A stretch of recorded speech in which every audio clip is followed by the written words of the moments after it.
Hello, and welcome back to our channel. Tonight, we embark on a journey into the harsh, unforgiving winters faced by Native Americans. A time when survival wasn't just about enduring the cold, it was about thriving in the face of it. This is a story about resilience, ingenuity, and the remarkable ability of these communities to adapt and overcome the harshest of conditions. Imagine standing alone in the middle of a snow-covered wilderness. The wind cuts through your clothing like 1,000 icy knives. Your breath, visible in the frigid air, freezes before it even reaches the ground.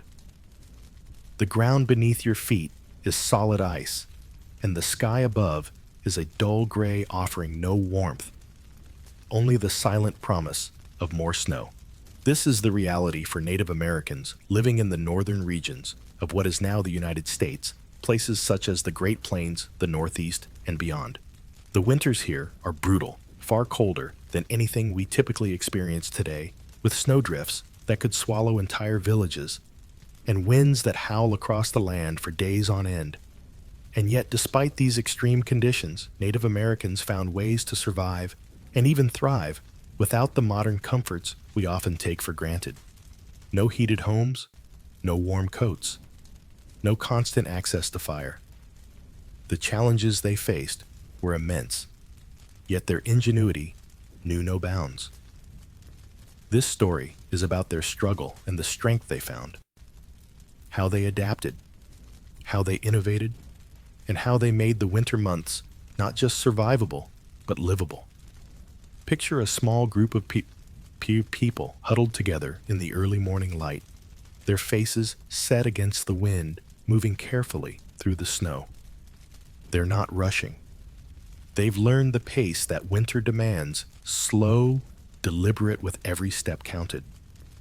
They're wearing furs, thick layers of animal skin stitched together with the skill passed down through generations.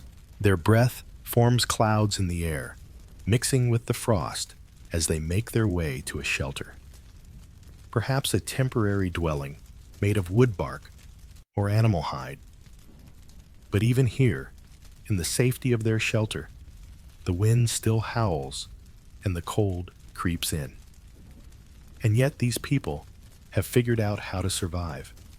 They've developed ways of keeping warm, of finding food, and of protecting themselves from the dangers that lie in the frozen landscape outside. It's a life that demands constant adaptation, constant vigilance, and above all, resilience. This is the Native American winter survival story, a story of ingenuity, determination, and an intimate relationship with the land and the environment that sustained them. Through seasons of bitter cold, they learned to live with the land, not against it. They built homes designed to trap warmth, created clothing to shield them from the wind, and developed methods of hunting and gathering that ensured they could eat through the harshest months. Before we dive deeper into their incredible survival tactics, I'd love for you to take a moment to show your support by liking this video. If you're new here, don't forget to subscribe to the channel for more stories from history that will soothe your mind and help you drift off to sleep. And if you enjoy this story, share it with friends who would love to learn more about how Native Americans conquered the fierce winters of the past. And as always, feel free to leave a comment. Let me know where you're tuning in from and what time it is for you. I'd love to hear from you. Now let's step into the cold, the wind and the snow, as we explore the remarkable ways these communities faced down the harshest winter conditions, armed with nothing but the ingenuity and spirit that defines them. Let's begin. As the sun sank low in the sky, the bitter winds of winter began to creep in, and the snow started its descent, thick and silent, carpeting the earth with its frosty blanket. In the midst of this, a small group of Native American hunters, wrapped in layers of thick fur and animal skins, moved with precision through through the vast frozen expanse of the Great Plains. Their faces were etched with determination, their breaths visible in the cold air as they traversed the treacherous terrain. But it wasn't just the cold they had to survive. The deeper challenge lay in the winter months, where food was scarce and the land seemed to fall into a slumber, waiting for the thaw of spring. Yet for centuries, Native Americans had developed ingenious ways to thrive through these harsh times.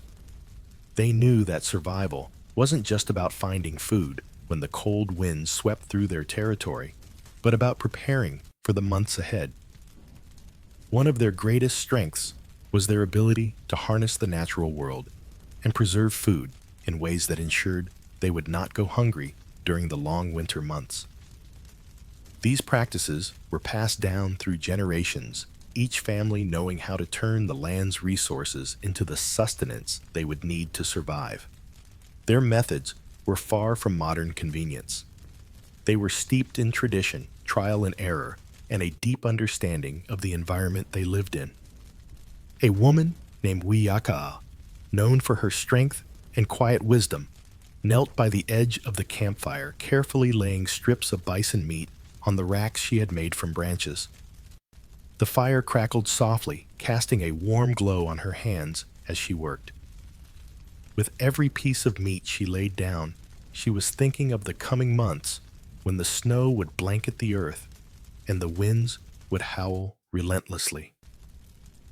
The meat dried and preserved would be a lifeline for her family. It was a skill that had been taught to her by her mother, who had learned it from her grandmother. Drying meat is more than preserving food, Wiyaka's mother had said. It is storing strength, storing survival. Wiyaka looked up as her brother Dakota returned from his hunt, his breath visible in the cold air as he moved toward her. The bison had been elusive that day, but he had managed to bring back a few smaller animals, enough to add to their stockpile. "The bison will come in the spring," he said quietly, his voice low and calm, but with a trace of disappointment. "But we will have to make do with what we have now." She nodded, her eyes scanning the meat laid out before her. She knew it wasn't just about the meat. There was so much more to survival than that. The land provided in many forms, and it was up to them to learn how to make the most of every resource. "We will use every part of the bison," she said, her hands continuing their work. "The meat, the fat, the bones. Nothing will go to waste."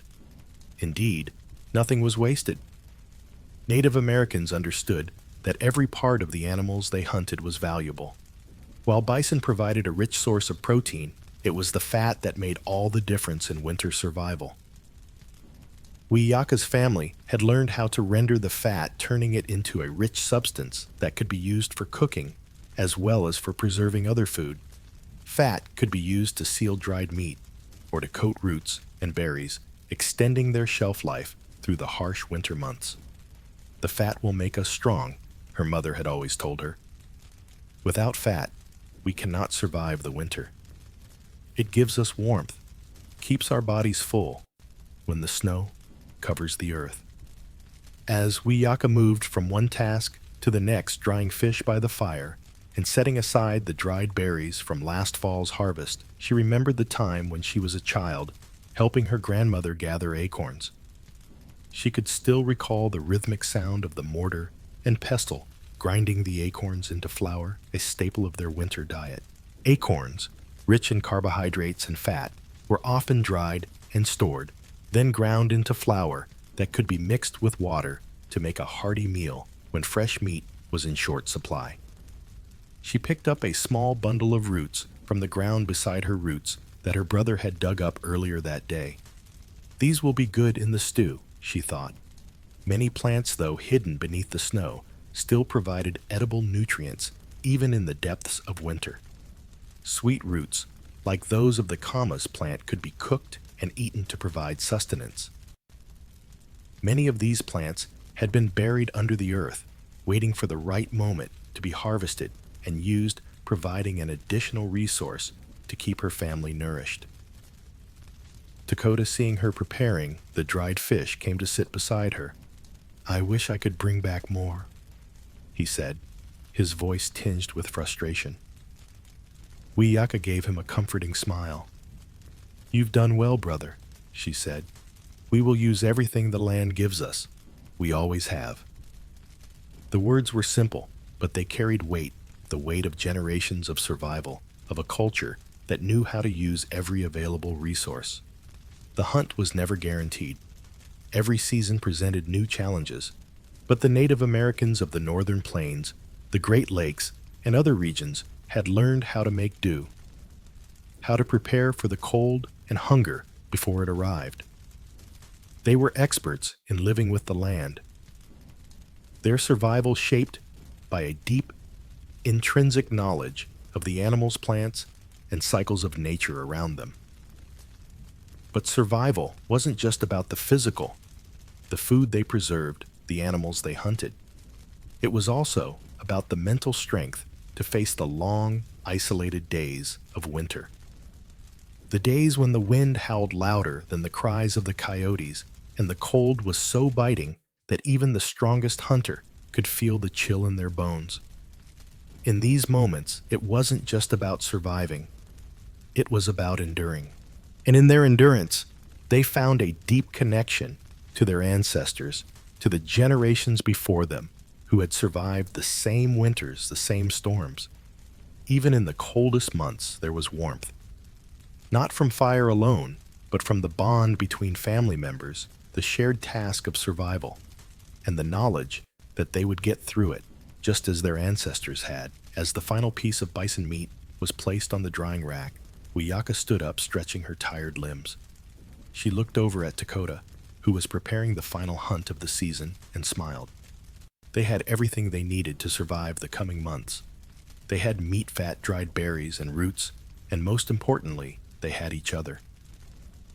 "Tomorrow we go to the river and check the traps," Dakota said, wiping his brow. Wiyaka nodded, her face resolute. "Yes, we will," she replied, her voice steady. "And we will make it through the winter, just as we always do." The cold might be fierce, and the snow might come down heavy, but Wiyaka knew they would face it all together.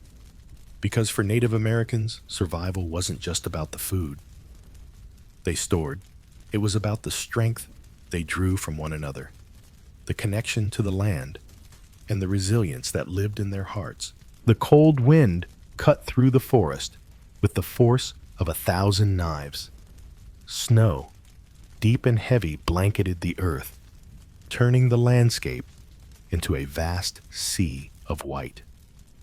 It was winter in the northern territories, and the world seemed frozen in a hushed, icy grip. But for the Native Americans who lived here, this was no time to retreat. This was the season to endure, to adapt, and to survive. Wiyaka, a skilled hunter and traveler, stood at the edge of her village, gazing out at the endless expanse of snow that stretched before her. The world seemed still, save for the soft flurry of snowflakes drifting lazily from the gray sky. But there was no time for quiet reflection. There was work to be done. She could feel the weight of winter settling in, and her mission was clear. She needed to make a long journey to the neighboring village to gather the supplies her people would need for the coming months. But travel in the dead of winter was no easy task. The deep snow made every step a challenge, and the biting cold could freeze the unprepared in a matter of hours. Yet Wiyaka wasn't concerned. She had been raised in these conditions, and her people had learned over generations how to thrive in the harshest of winters. Their clothing, their tools, and their techniques had all been crafted with this season in mind. They had learned to be one with the land, to move through it, with grace even in its most unforgiving moments. She glanced down at her moccasins, crafted from thick leather and lined with the soft fur of a rabbit. The leather was strong, offering both flexibility and protection from the cold ground. The fur, though soft, was also practical, insulating her feet from the frozen earth. She had learned as a child how to make these moccasins from her grandmother, who had taught her the ways of the land. "The earth will be cold, child," her grandmother had said, "but your feet must be warm. Let the animals teach you." Her eyes fell to the snowshoes strapped to her feet.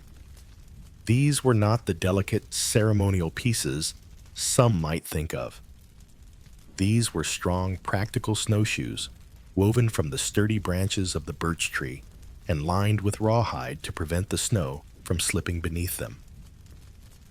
Wiyaka could feel the familiar weight of them, the gentle creak of the wood as she shifted her weight from one foot to the other. The snowshoes were her lifeline in the deep snow. With them, she could glide over the snow with ease, distributing her weight evenly, allowing her to travel long distances without sinking into the drifts. Wiyaka tied her bundle of supplies securely to the sled behind her. The sled, made from sturdy wood and reinforced with leather straps, was pulled by two strong dogs, her companions for this journey. The dogs, trained for winter travel, stood ready, their breath visible in the cold air, their fur fluffed against the chill. She knelt beside them, giving them a quick pat on the head before standing up. She glanced one last time at the village, where smoke rose lazily from the fires in the longhouses. This was the world she knew, the world she was born to endure. As she set off into the wilderness, the snowshoes made the first few steps easy, their long, flat surface allowing her to walk over the deep snow without losing her balance. Her dogs trotted ahead, pulling the sled with practiced ease, their muscles rippling beneath their thick fur. The journey would take several days, but Wiyaka was accustomed to this life. She was used to the cold, the isolation, and the struggle for survival that came with each season. But she knew this trip would be different. She had heard rumors of a group of settlers further to the south, a group that had come into conflict with neighboring tribes. She had heard stories of their cold, indifferent attitudes toward the land and its people. Wiyaka could only wonder how these new arrivals would fare in the harsh winters that her people had learned to navigate so effortlessly. Her thoughts were interrupted by the familiar sound of the dog's paws crunching through the snow. Wiyaka adjusted the strap of her sled, the leather digging into her shoulder, and pressed on. The landscape was eerily silent, the only sound her own breath and the steady rhythm of the dog's footfalls. But even in this stillness, she could feel the land pulsing with life, as if every tree, every rock, every patch of snow held a secret that only the land's inhabitants could understand. The wind picked up as the day wore on, and Wiyaka found herself adjusting her furs, wrapping them tighter around her body. The cold had a way of seeping into your bones, and the longer you stayed exposed to it, the more insistent it became. Her gloves, made from the same soft leather as her moccasins, helped to keep her hands warm, but she could feel the bite of the wind as it whipped through the cracks in her clothing. Not much farther now, she muttered to herself, her voice carried away by the wind. Her dogs were moving steadily ahead, their breath coming in short puffs as they made their way through the deep snow. The trail ahead of her was clear, but the storm was coming. The wind howled louder, and the first few flakes of snow began to fall, drifting lazily from the sky. She pulled her cloak tighter around her shoulders, instinctively shielding her face from the biting cold. Nightfall came quickly in the winter months. By the time the sun had dipped behind the horizon, the storm was in full force, howling through the trees like a wild beast. Wiyaka didn't stop, though. She had been through this many times before. The wind and snow were just another part of the journey. She trusted her dogs and her snowshoes, and she knew the land well enough to navigate it in the dark. The light from the moon reflected off the snow, casting a soft glow over the path ahead of her. She could see the glow of a fire in the distance, and as she approached, she heard the familiar voices of her people. Wiyaka's heart lifted. She had made it. As she approached the fire, she was greeted by a familiar face, her brother Dakota, who had arrived earlier that day with the rest of the sled team. "You made it," he said, his voice full of relief. Wayaka nodded her body, tired but steady. She had made the journey through the storm, through the snow and ice, and she had done it with the tools and skills her people had honed over generations. "Winter might try to break us," she said, gazing out at the snow-covered land, "but we will always find a way." And with that, she set down her sled and joined her people by the fire, knowing that the survival of her people wasn't just about enduring the cold, it was about finding strength in the land in each other, and in the traditions that had been passed down through the ages. The snow had fallen thick and fast, blanketing the earth with a soft, white quilt. The air was cold, sharp enough to bite through the skin, and the wind howled through the trees with a ferocity that seemed almost alive. Yet within the walls of the longhouse, the warmth of the fire crackled, offering a stark contrast to the harsh world outside. Sitting by the fire, Kiona marveled at the structure of the home that sheltered her family. The walls, crafted with precision, stood strong against the relentless winter winds. The shelter was more than just a refuge. It was a testament to the ingenuity and resourcefulness of her people. She had watched her ancestors build such homes with the skills passed down through generations, and now it was her turn to maintain those traditions. The longhouse stood tall in the heart of the village, its framework made from strong curved branches, and its roof thick with layers of bark and animal skins. Kiona could feel the gentle heat from the fire. As it rose from the center of the structure, the heat spiraling upwards before escaping through the smoke hole at the top. But it was not just the fire that made the longhouse a haven during the cold winter months. It was the careful planning and craftsmanship that had gone into building it. Her brother Dakota worked alongside their father and the other men of the village to gather the materials necessary to build their homes. The sturdy frame of the longhouse was made from strong saplings, bent and shaped into an arch and bound together with rawhide. The walls were constructed from layered strips of bark, covered with animal skins, and sealed with mud, creating an insulating barrier that kept the cold at bay. "There is a way to survive the cold," Dakota had told her just days before, as they worked together to gather the materials for the walls. "You just have to understand how to live with it, not fight it." And they had done just that. The animal skins that covered the walls of their home acted as both a shield against the cold and a source of warmth. Each piece was carefully chosen, whether it be the thick hide of a bison, the soft pelt of a deer, or the coarse skin of a bear.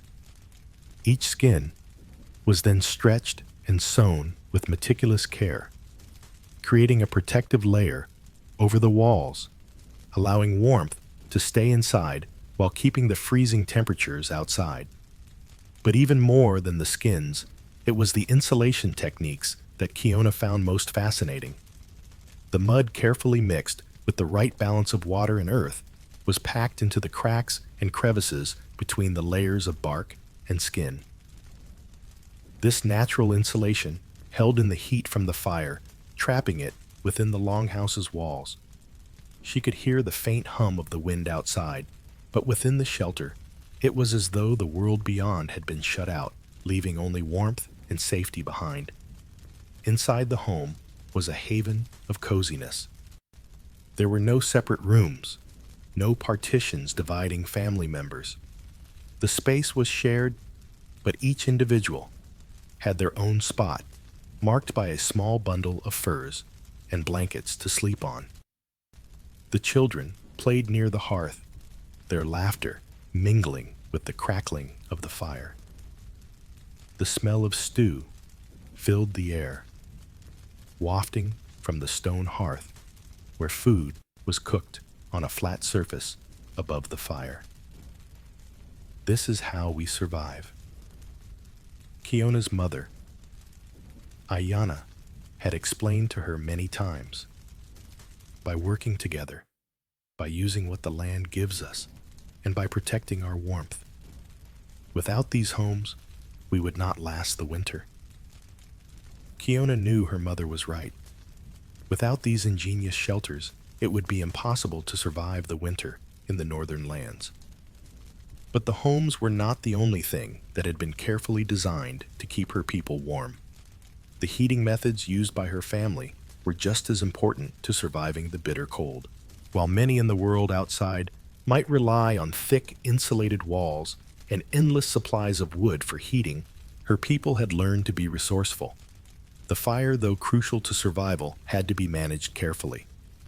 A full-blown blaze could easily burn down their shelter, and too much smoke could suffocate the people inside. So the fire was built carefully in a pit at the center of the longhouse, where it could be closely monitored. A large stone slab had been placed beneath the fire, creating an efficient heat-retaining surface. Kiona's father, Onakano, had taught her how to build the fire just right using dry wood and placing it in the right spots so the heat would rise slowly, filling the longhouse evenly. "We don't need too much," he had said, watching her carefully as she arranged the firewood. "Just enough to warm the people, the food, and the earth beneath us."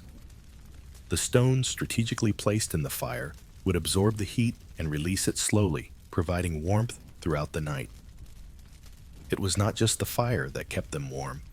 It was the careful balance they maintained using the earth, the fire, and the insulation of their homes to create a system that allowed them to endure the cold without ever feeling the need to panic.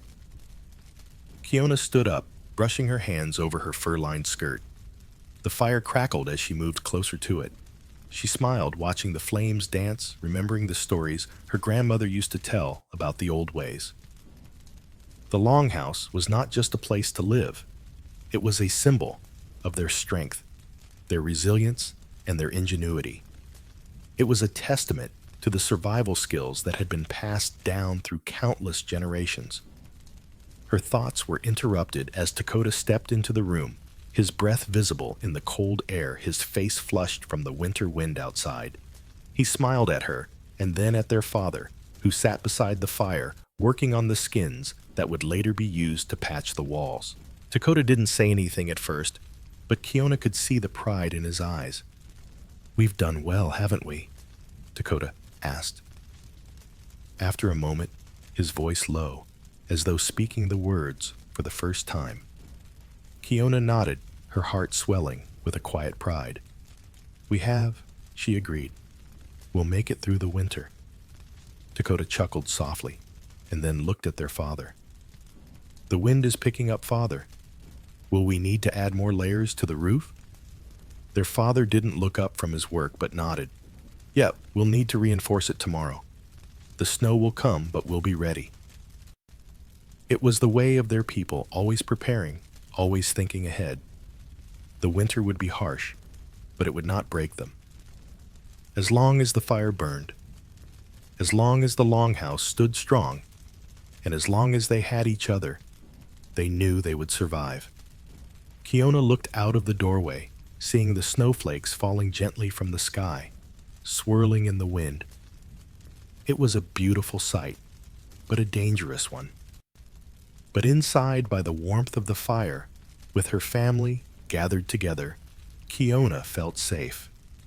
The world outside could rage all it wanted, but here in this space, they had built they would endure. They always had, and they always would.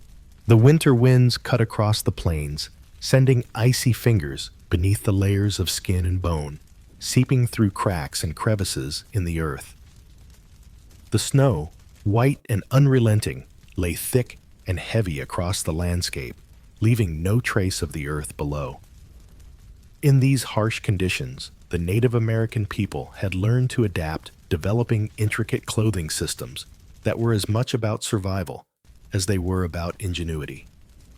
Dakota adjusted the fur-lined collar of his cloak as he stood near the campfire, watching the flames flicker and dance in the night. The wind was biting tonight, and even the warmth of the fire seemed inadequate against the chill creeping up his spine. But he was well prepared, his clothing a testament to the survival skills his ancestors had perfected over generations. He had learned these skills from his father Onakano, whose wisdom had been passed down from his father before him. Dakota, like so many others, understood that in the wilderness, survival was often a matter of being able to control the temperature of the body. And the clothing worn was as crucial as the food and shelter that provided for their survival. Dakota's clothing was a carefully crafted ensemble of materials designed to keep him warm and dry. Beneath his outer cloak, he wore a thick layer of animal furs, wolf and rabbit pelts sewn together with rawhide. The fur was not just for warmth, it also served as a shield against the biting wind and wet snow. He could feel the warmth of the fur as it wrapped snugly around him, a warmth that contrasted sharply with the bitter chill of the outside world. The pelts had been carefully selected for their insulating properties, chosen for their softness and thickness. The cloak itself was made from the hides of large game, like bison, carefully treated and softened with a mixture of animal fat and plant oils. The hide was strong yet pliable and had been waterproofed using a natural process of sealing the material with fats and resins. Dakota could feel the effectiveness of the waterproofing as the snow melted away from the surface of his clothing, leaving him dry, even as he trudged through the deep, wet snow. The garments were not simply designed for warmth, but for the constant battle against nature that his people fought every day. As he sat down beside his father, Dakota carefully removed his outer cloak, revealing another layer underneath a woolen tunic. The tunic had been woven from the wool of sheep, carefully spun and dyed with natural plant-based dyes. The wool was thick and tightly woven, an effective insulator that helped to trap body heat.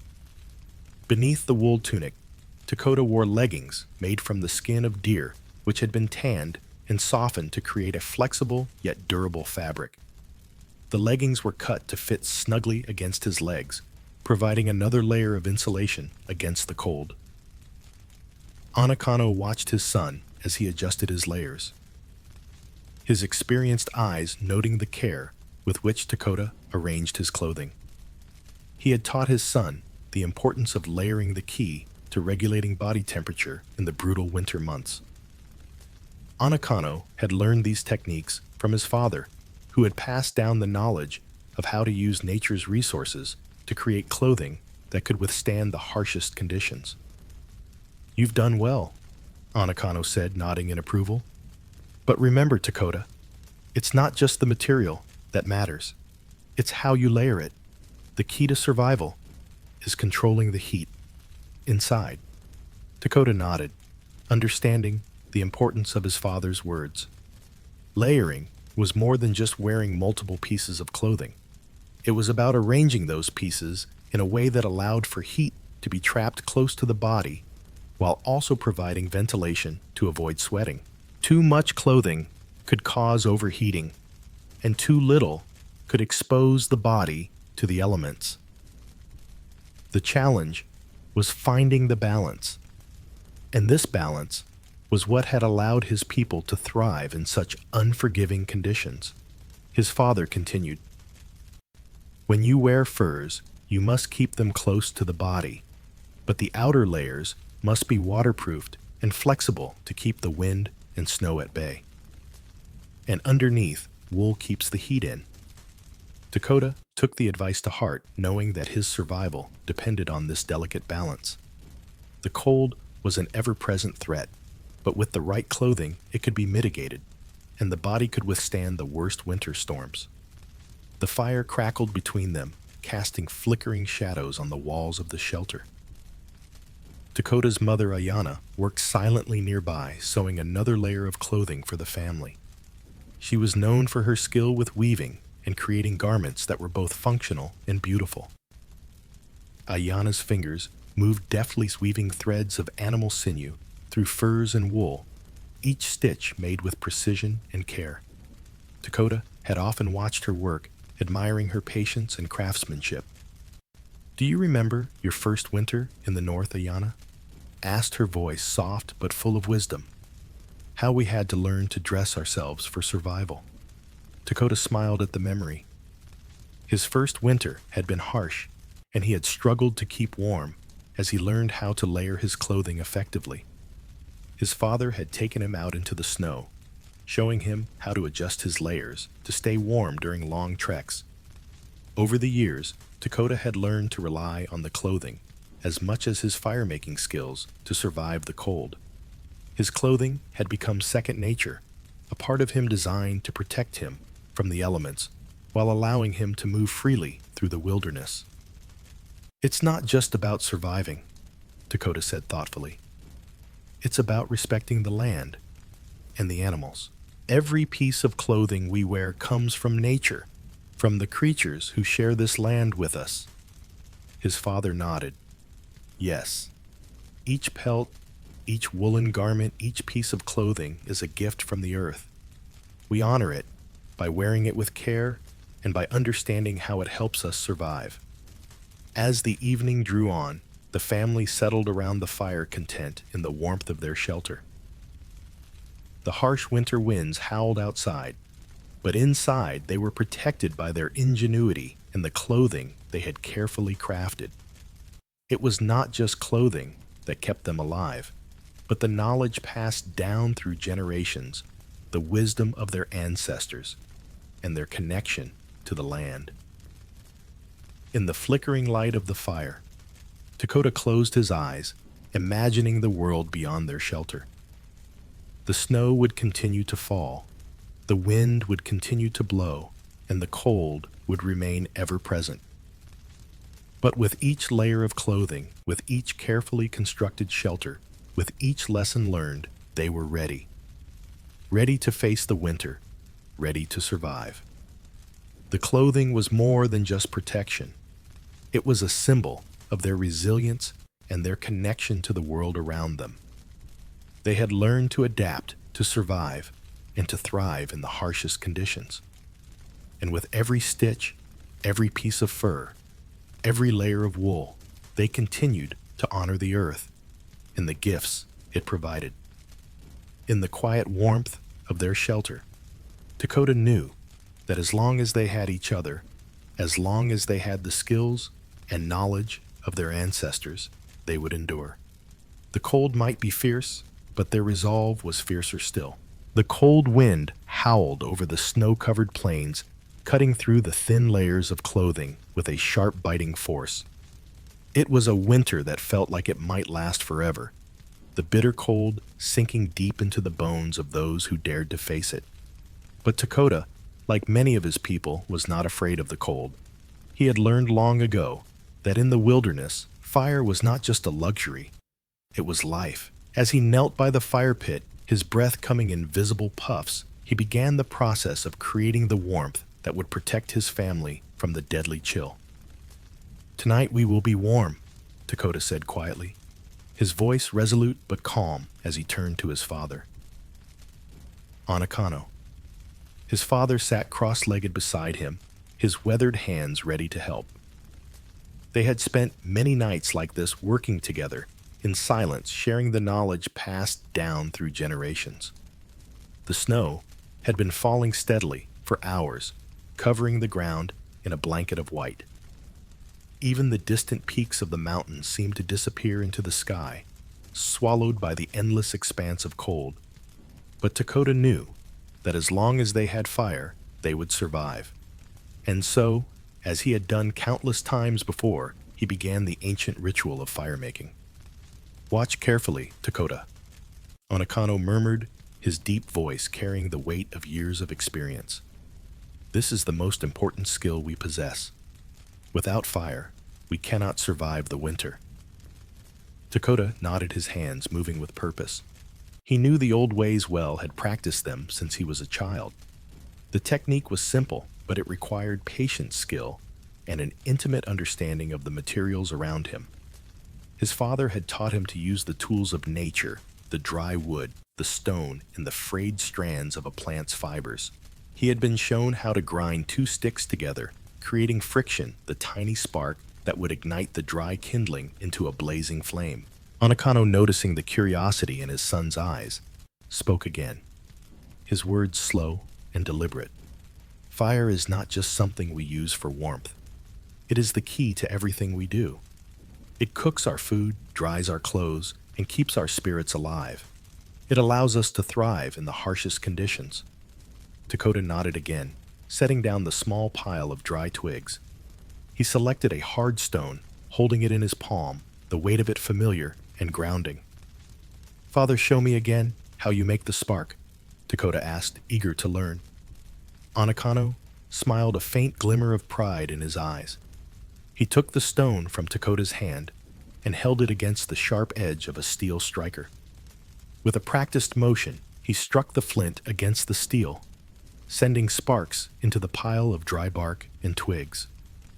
Dakota leaned in, watching closely as the sparks slowly began to catch on the fibers, transforming them into the first glimmer of heat. "It is the patience, Dakota," Anakano explained, his hand steady as he fed the small flame.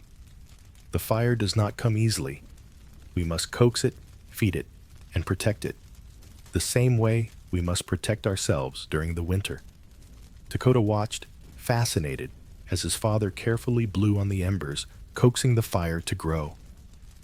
It was a delicate balance. Too much air, and the fire would burn out; too quickly, too little, and the spark would die. He had seen many struggle with the fire-making process, but his father had mastered it. In the cold of winter, where every mistake could mean a night spent shivering in the snow, fire was not something to take lightly. The flames began to dance in the pit, casting flickering shadows across the walls of their shelter. Dakota felt the warmth spread across his face, a welcome reprieve from the chill of the night air. He closed his eyes for a moment, savoring the heat that enveloped him. It was a small thing, but in this unforgiving world, it was everything. As the fire grew, Anakano continued, "We do not only use fire to warm our bodies, it also serves a greater purpose. It is the heart of the camp, the center around which we gather. It brings us together, reminds us of our humanity in the face of adversity. It keeps the predators away too." Dakota's thoughts drifted as he stared into the flames. The fire was not just a tool, it was a symbol of survival, of community, and of the resilience that defined their people. He could hear the crackling of the wood, the sound of life itself, as the flames flickered in the night. "Father," Dakota said quietly, his voice thoughtful, "how did the first people learn to make fire?" Anakano smiled, a slow and knowing smile, as he added another piece of dry wood to the fire. "The first people learned by watching the earth itself. They saw lightning strike the trees, and from that they learned how to make fire. They knew that fire was a gift, a tool to be used wisely and with respect. It is the gift that allows us to live." Dakota nodded, his heart swelling with a sense of pride and reverence for the traditions his people had passed down. They had survived in the wild in the coldest winters and the harshest of environments, not because of what they had, but because of what they knew. As the night grew colder, Dakota and Anakano sat by the fire, the warmth of the flames keeping the darkness at bay. Dakota's mind raced with thoughts of his ancestors, the men and women who had lived through the same winters, using the same techniques and passing down the knowledge that allowed their people to endure. The fire continued to burn brightly, casting its glow across the camp. Dakota knew that in this moment, the world around him had slowed and he was connected to something much larger than himself.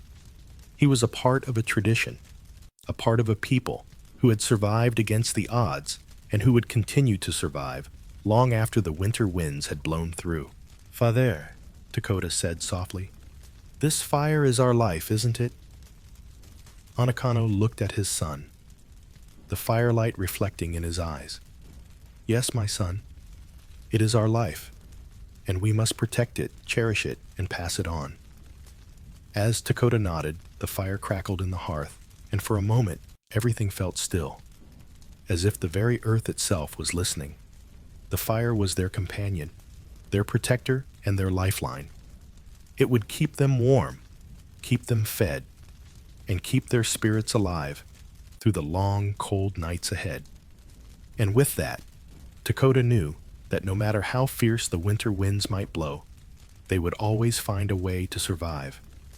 They had the fire, an eternal flame that would carry them through the darkest of seasons, keeping them warm and alive, just as it had done for countless generations before them. As the biting winds of winter began to howl across the land, the small encampment nestled within the protection of the forest's edge felt the full weight of the season. The heavy snow drifted down in soft, swirling flurries, coating the earth with its silent blanket. The air was crisp, every breath sharp against the lungs, and the cold seemed to seep into every crevice. Yet in this harsh environment, the Native American tribes had perfected the art of survival by working together, relying on the strength of their community, and supporting one another through the darkness of winter. In the heart of the tribe, where the longhouses stood side by side, warmth came not only from the fire, but from the ties that bound them. These were not just houses made of wood and skin, but shelters built on generations of knowledge, trust, and cooperation. The heart of survival was not just in the physical resources, but in the shared responsibilities, the collective effort of each individual who had a role to play. Etua, a young woman with keen eyes and a heart full of determination, stood by the fire pit, stirring a pot of dried meat and root vegetables.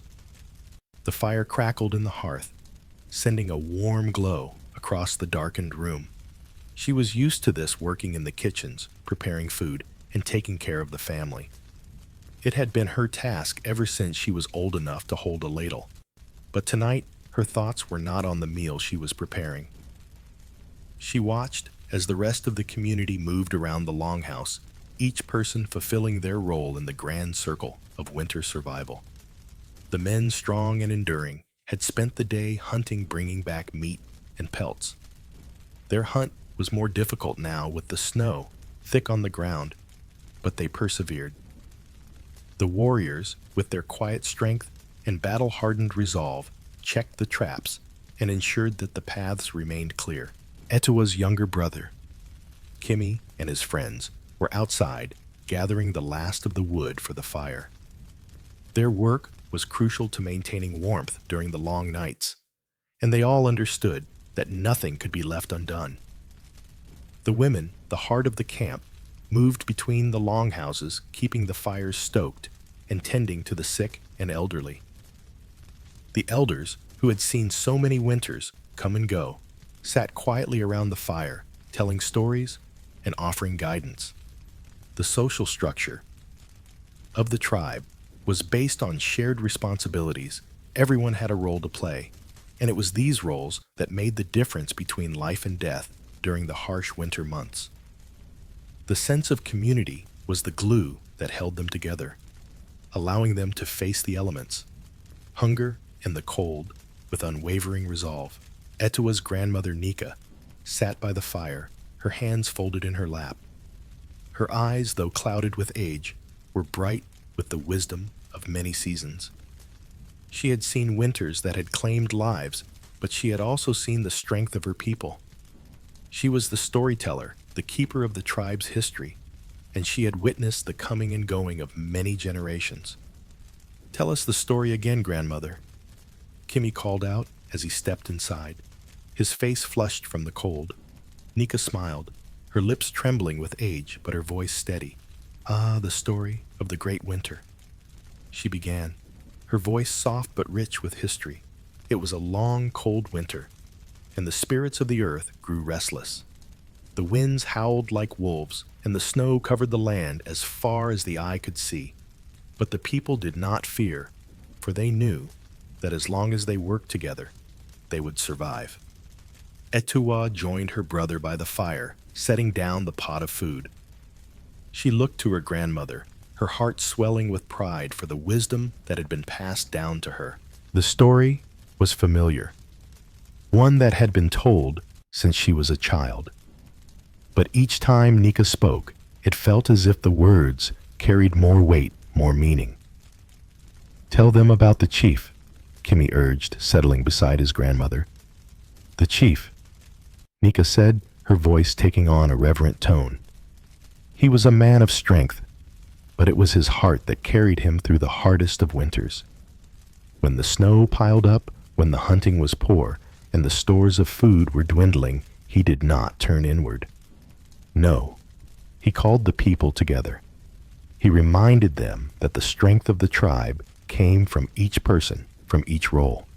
And so the hunters hunted the women, gathered the children helped, and the elders guided. Together, they survived."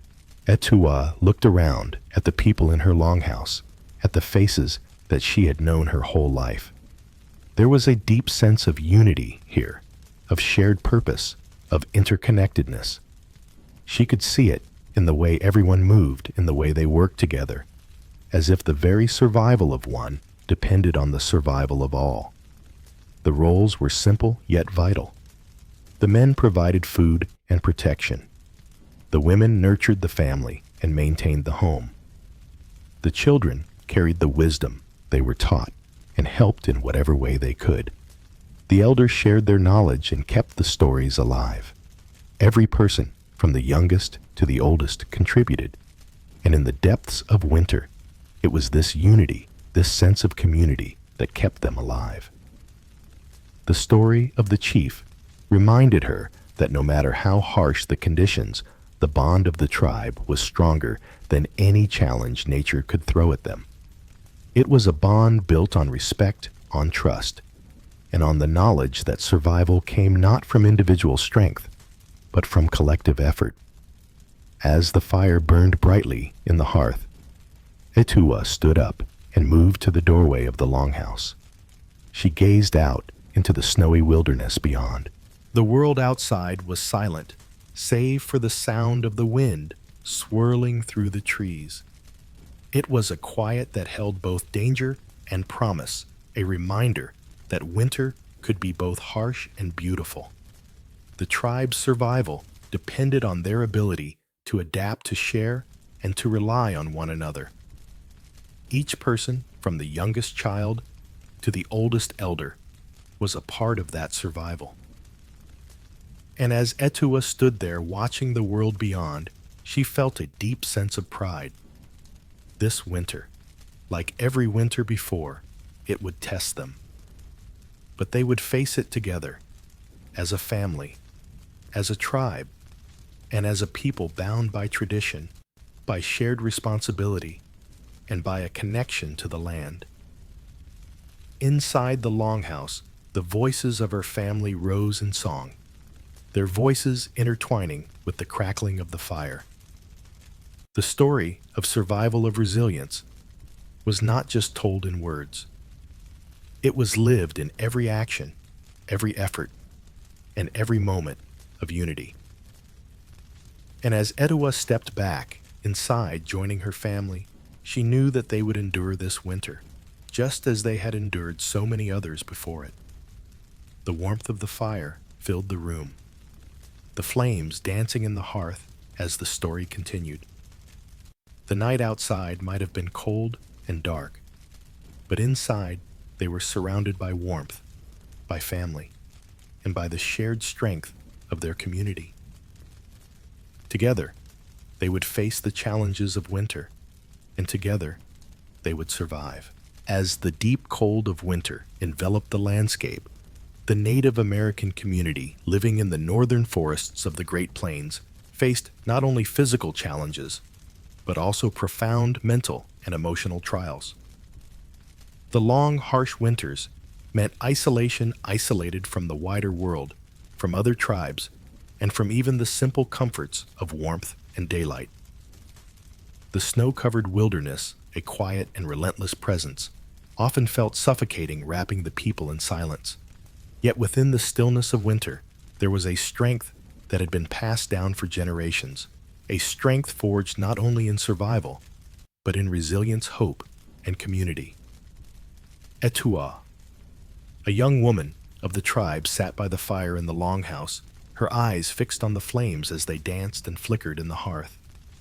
The wind howled outside, a mournful sound that echoed through the walls of the shelter. The snow was thick on the ground, and the nights were long, endlessly long, stretching on for weeks. It was a time of isolation, both from the outside world and from the comforts of human connection. Yet there was no fear in Etua's heart. She knew that she was not alone in this struggle. The isolation of winter was not something to be feared. It was something to be endured and even embraced. In this quiet, barren landscape, Etua found solace in the rhythms of life that had been passed down through generations. She knew that this was a time for reflection, for spiritual practices, and for the strengthening of the bond with the land and the people around her. Her grandmother, Nika, often spoke of the importance of mental resilience. "The seasons will change, child," Nika would say, her voice a whisper in the crackling firelight. "Winter comes, but it does not last forever. The land is patient, and so must we be. We endure, we wait, and we honor the spirits who guide us through the cold." Nika's words carried the weight of generations. The tribe had long relied on their spiritual practices and rituals to cope with the isolation that winter brought. These rituals were not just religious ceremonies. They were essential acts of survival, designed to keep the mind strong and the spirit steady. When the world outside was dark and cold, the fire in their hearts burned brighter. The women of the tribe, like Etua, gathered together in the longhouse, sharing stories of their ancestors and offering prayers to the spirits. The elders, including Nika, would lead the prayers, invoking the spirits of the earth, the wind, and the animals who had sacrificed their lives to nourish the tribe. These prayers were more than words. They were a reminder that the people were never truly alone. The spirits, the ancestors, and the land itself watched over them. "Do not let the winter steal your spirit," Nika would say, her voice steady and comforting. "Remember that we are all part of something greater than ourselves. The land sustains us, and in turn we must honor it." Though the winter was long and bitter, the people of the tribe never lost hope. They knew that this season, as harsh as it was, would eventually give way to the warmth of spring. The turning of the seasons was more than just a change in weather. It was a cycle of life, death, and rebirth. Every winter that came would eventually give way to the thawing of the earth, the blossoming of flowers, and the return of the animals that had migrated south for the cold months. For Etua, the knowledge of this cycle was a source of comfort. She would sit by the fire with her family and listen to the stories her elders told, stories that connected them to the land and to the ancestors who had lived through the same struggles. Each story was a reminder that they had survived this before, and they would survive it again. The hope that spring would come was not a distant dream. It was an undeniable truth, a truth that had been passed down through the ages. It will come. Etua Nika would tell her, her eyes twinkling with the wisdom of years. The snow will melt and the flowers will bloom. The animals will return to us, and the earth will be fertile once again. The seasons turn, and so must we. As the days passed and the cold seemed endless, the tribe held on to this hope. They knew that winter was a time of rest and renewal, a time to conserve their energy, both physical and mental, for the coming months. They did not rush the season. Instead, they allowed it to unfold in its own time. In this patience, they found strength. In the evenings, after the chores were done, the tribe would gather together to share a meal. A simple meal of dried meats, root vegetables, and berries saved from the previous summer. They would sit close together, their bodies warmed by the fire, and talk of the coming spring. The young ones would listen intently, their eyes wide with wonder, as the elders spoke of the first signs of spring, the melting of the ice on the rivers, the return of the birds, and the budding of the trees. These stories filled their hearts with anticipation, reminding them that the cycle of life was unbroken. "We will see the first signs of spring soon, child," Nika would say, her hand resting gently on Etua's shoulder. "Look to the land, and you will know when it's time." For Etua, this was the strength that kept her going. It was the knowledge that the winter, no matter how cold and isolating, was a passing phase. She had seen the first signs of spring in her youth, the first green shoots of grass poking through the snow, the birds returning to the trees, the sun rising higher in the sky. These signs were small, but they were powerful reminders that the earth had its own rhythm and that they were a part of it.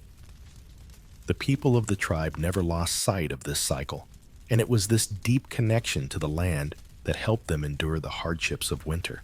They were not just surviving the season, they were living through it with purpose, with patience, and with the knowledge that it would eventually give way to something better. One evening, as the winds howled outside and the snow piled higher against the walls of the longhouse, Etua sat with her grandmother by the fire.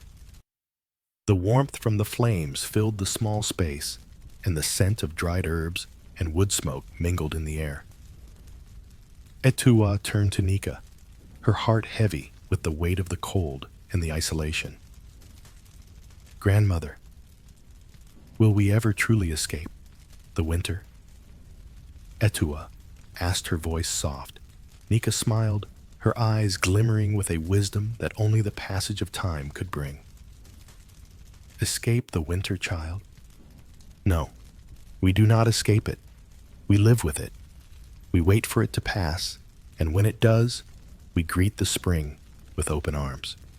We endure because that is what our ancestors did before us, and that is what we will continue to do."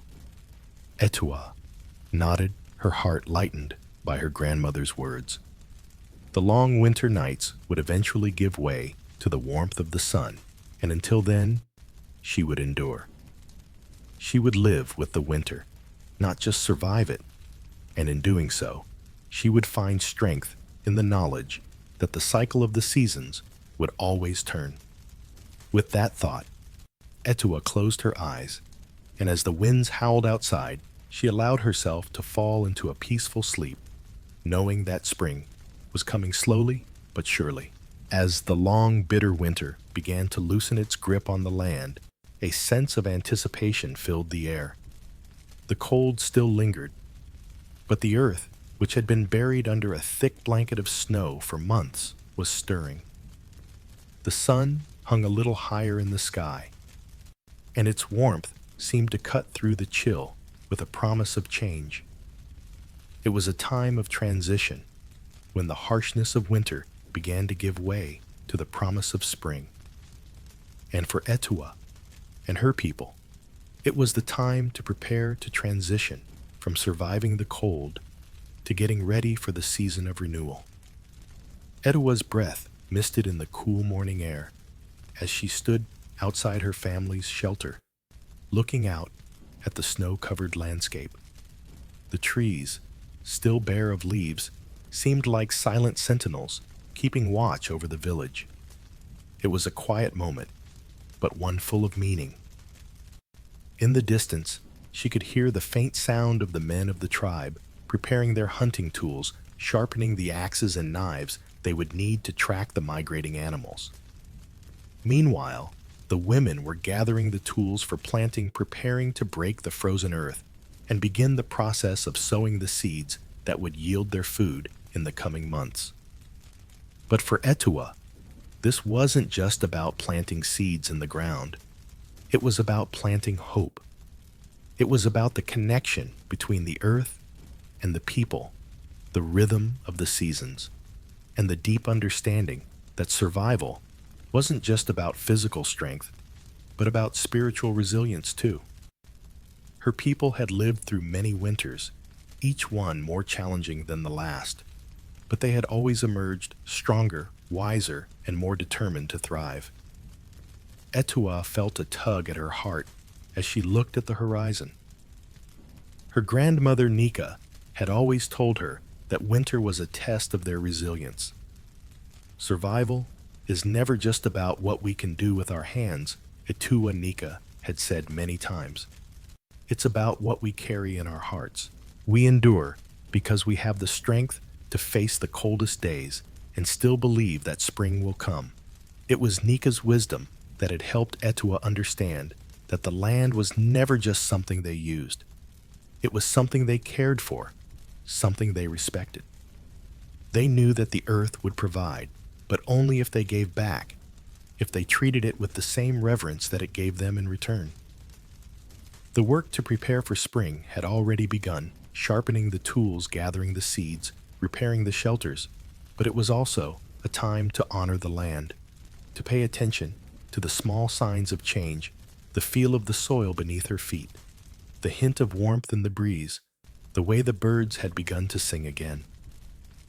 Tomorrow we begin planting, Nika said, as she walked over to Etua, her weathered hands resting on her granddaughter's shoulders. The earth is waking up, Etua. We must be ready. Etua nodded, knowing that this moment was as much about physical work as it was about preparation of the spirit. Winter had tested them, but spring was a chance for renewal, for fresh beginnings. And she could feel the energy of that renewal already deep in her bones. The work would be hard, but it was a work that brought life. The following days were filled with preparation. As the snow continued to melt, the tribe began to gather their tools and their resources. The men would head out to the hunting grounds, searching for the animals that would provide their meat and hides. Meanwhile, the women took to the fields, readying the land for the crops that would sustain them. The trees that had been bare for so long now began to bud, and the first signs of green pushed up through the earth, signaling the arrival of a new season. Etua worked alongside her family, carefully planting the seeds that would grow into the crops they relied on for food. Beans, corn squash, each seed had its place in the earth. As she worked, she thought about the lessons she had learned from her elders. How to listen to the land, how to respect its rhythms, how to honor the cycles of life that shaped their world. But even as she planted the seeds, Etua knew that there was more to this work than just the planting. It was about maintaining the balance between human effort and the generosity of the earth. The work of planting wasn't just about food. It was about community. It was about sharing what they had so that everyone could thrive. In the evenings, after the day's work was done, the tribe would gather around the fire. There, in the warmth of the firelight, they would share stories of the past and hopes for the future. The older members of the tribe would tell stories of survival, of hardship, and of triumph. Etua listened, as she always did, absorbing the wisdom in their words. She knew that the work of the coming months was just as much about nurturing their spirits as it was about planting their crops. As spring slowly settled in, Etua could feel the change in the air. The long winter was over. The cold, which had gripped them for so long, had begun to loosen its hold, and the earth was awakening. The work was still hard, the challenges of survival still present, but there was something in the air, something that reminded her that they were never alone. They had the land, the tribe, and the spirit of resilience that had carried them through so much. In the days that followed, Etua watched as the first shoots of their crops began to push up from the soil. The promise of spring was becoming a reality, and the hard work of survival was paying off. The tribe had survived another winter, and now, with the return of the sun, they would see the fruits of their labor. The harvest would come, but for now, they had already begun to experience the joy of renewal. The joy of knowing that no matter how harsh the winter had been, the earth always had a way of coming back to life. And as the days grew warmer, Etua smiled to herself. She knew that the work was never truly over. It was a cycle one that would continue for generations to come. But in that moment, she felt a deep sense of peace. They were ready for whatever the next season would bring. And in the quiet of the evening, as she sat beside the fire with her family, she knew that the tribe would always endure. The land would always provide. And together, they would face whatever came next, just as they always had. As Etua knelt by the fire, watching the flames flicker and dance in the cold night air, she could feel the weight of the world shifting with each crackling sound. The long winter had tested their resolve, but now, as the first whispers of spring began to stir the earth, she sensed a deep connection to the land, one that had always been there, guiding her, shaping her understanding of survival. The cold had always been a constant companion, but so too had the earth, the animals, and the spirits of the land. These were the forces that had carried her people through countless seasons, and as she sat by the fire, she knew they were never alone. "Do you feel it?" Etua, her grandmother Nika, asked softly, her voice barely more than a murmur in the quiet night. "The land speaks to us in every season. When you listen closely, you can hear the earth breathe." Etua nodded, looking into the fire, as if she could see the spirits of the land dancing within the flames. Nika's words always held a deep truth, a wisdom passed down through generations. The connection between the Native American people and the land was more than just a way of survival. It was spiritual. The seasons, the animals, the very soil beneath their feet, all held meaning, all had purpose. "The spirits of the earth are with us always," Nika continued, her voice steady. "Winter is a hard season, but it is also a time for reflection. It teaches us patience, endurance, and respect for all that surrounds us." Etua sat quietly, her thoughts drifting back to the long months of winter. The biting cold, the endless nights, and the challenges that came with it. But it was also a time of learning, of quiet moments spent in the company of the land and the creatures that inhabited it. The relationship with nature was not just one of survival, but of deep respect. The land had always provided, and in return, her people gave thanks, offering prayers, and honoring the animals that sustained them. In the mornings, when the first light of dawn touched the horizon, Etua would walk the forest with her family. The trees, stripped bare of their leaves, stood like silent guardians watching over the land. They spoke to her in the rustle of the wind, through their branches in the soft crunch of snow beneath her feet. Each step she took was a prayer, an acknowledgement of the earth beneath her, the life it sustained, and the spirits that watched over them. "We don't take more than we need," Nika had taught her. "The animals are our kin. We hunt, but we never waste. We offer our thanks, and we take only what is needed to survive." Etua could remember the first time she went hunting with her father. She had been nervous, her hands trembling as she held the bow and arrow. But her father's steady presence had calmed her. He had taught her not just the techniques of hunting, but the spirit behind it. It wasn't just about bringing home food. It was about honoring the animal's life.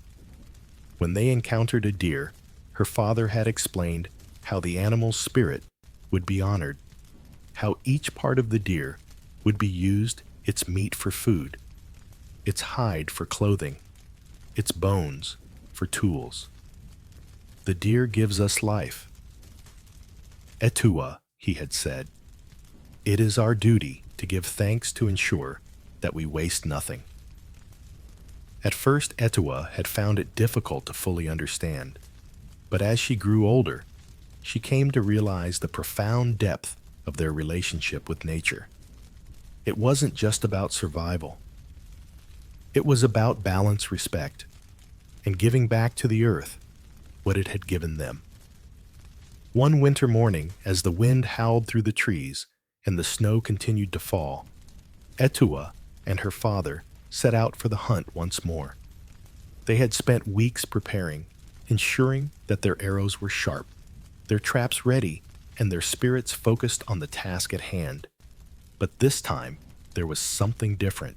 This time, Etua could feel the presence of the animal before she saw it, the subtle stir of movement in the snow, the flicker of light on the horizon. As they crept closer, her father's voice broke the silence. Do you see it? Etua, the elk is watching us. Etua squinted through the snow and saw the majestic creature standing in the distance, its fur blending with the snow, its dark eyes fixed on them.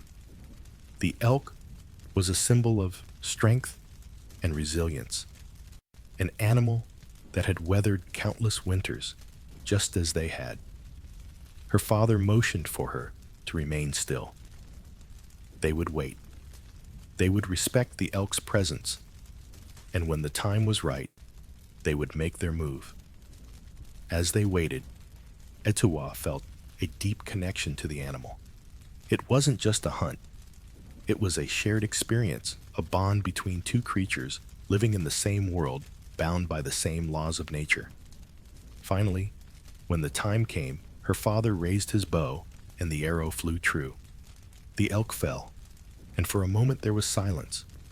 But then, as they approached the fallen creature, Etua heard her father's voice again. Thank you, he said softly, his hand resting gently on the elk's side. You have given us life, and we honor you. Etua knelt beside her father, her heart full of gratitude. She understood now. The hunting, the gathering, the survival, it was all part of a larger, more sacred cycle. The earth provided, and they gave thanks. The animals, too, had their role to play in this cycle. They were not just resources to be exploited. They were part of the web of life, each one playing its role in the grand design. Later that evening, as the family gathered around the fire, Etua's father shared stories of the hunt of the seasons past and of the spirits that guided them. Her mother added her own stories, teaching the younger children about the importance of the animals and the land. Etua listened, her heart full. She knew that the cold winter days would come again, and the cycle would continue. But she also knew that as long as they respected the land and the creatures that lived upon it, they would endure. They were part of something larger, something ancient and eternal. The next morning, as the sun rose over the snow-covered land, Etua went to the edge of the forest and knelt. She offered a prayer, her voice carried on the wind.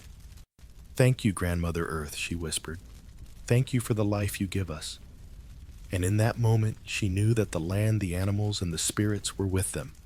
They had survived the cold, and they would continue to survive, because they had learned the most important lesson of all. That survival was not just about what they took from the earth, but about what they gave in return. Their connection with nature was their strength.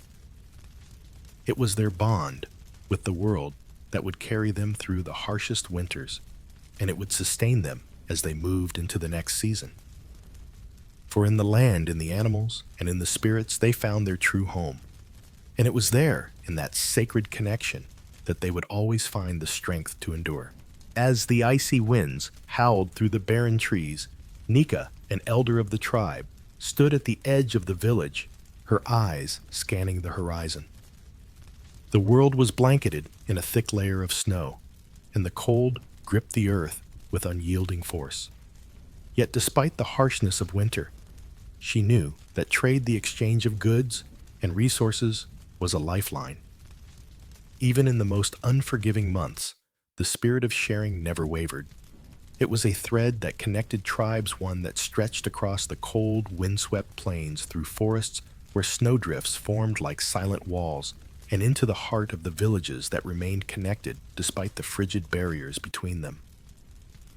"Look, the traders are coming," Nika whispered, her breath forming small clouds in the cold air.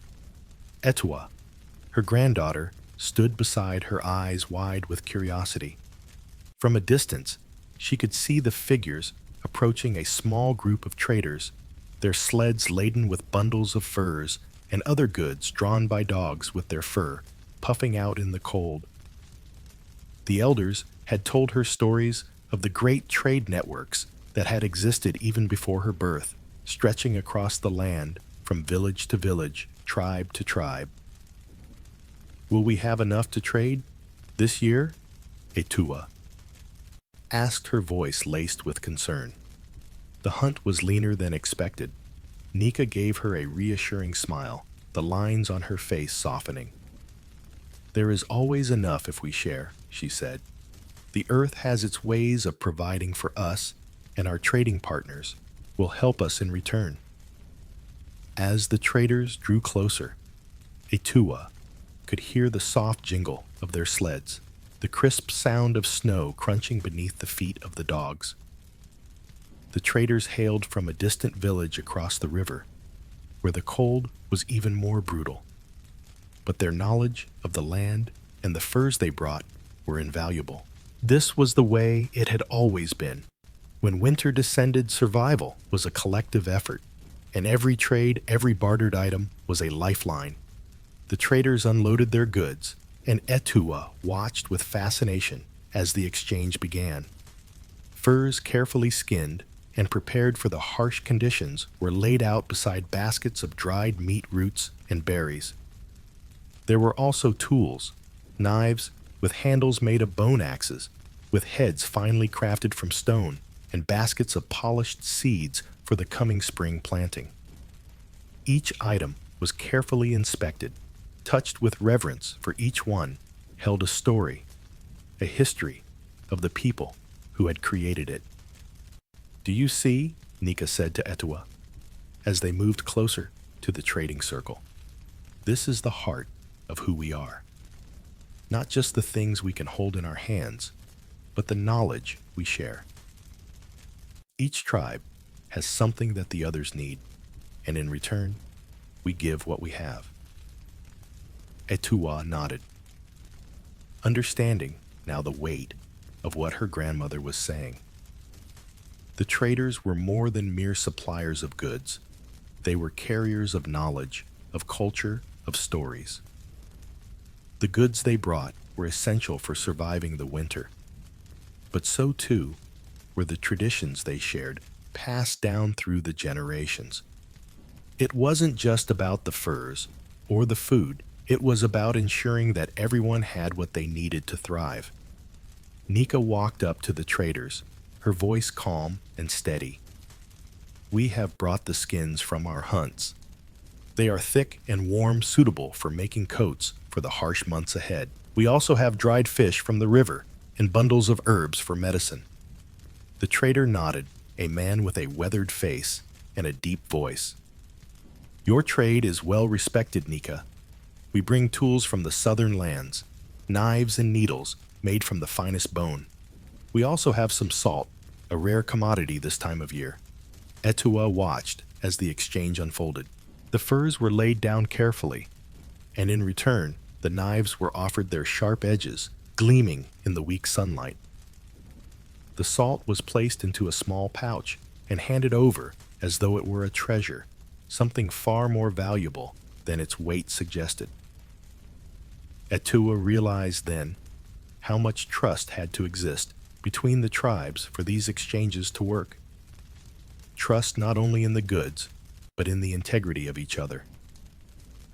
As the barter continued, Etua noticed something else. The traders did not speak of simple goods alone. They shared stories of the year's hunt, of the challenges they had faced with the cold and the scarcity of game. They exchanged knowledge of new hunting grounds and the best times to forage for plants. And they shared a story of a great storm that had swept through their lands, one that had nearly torn their village apart. It was not just a trade of goods.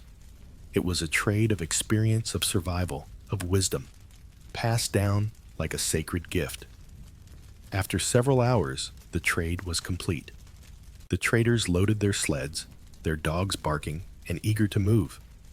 Nika turned to Etua, her eyes shining with the knowledge that had been gained, the connections that had been strengthened. This is how we survive. Etua, she said softly. Not just through what we have, but through what we give. The earth may be cold, but the warmth of our connections is what keeps us strong. Etua felt a deep sense of gratitude for the day's exchange. She understood now that the strength of their community didn't just come from their ability to hunt or gather. It came from the relationships they built, from the trust they had in one another, and from the wisdom shared across generations. The bonds formed through trade were not just a matter of survival, they were a matter of life itself. As the sun began to set, casting long shadows over the snow-covered landscape, Etua walked back to the village with Nika. The fire was already crackling in the center of the village, and the warmth of it seemed to embrace them both. The trade had brought food tools and knowledge, but most importantly, it had brought them closer to one another.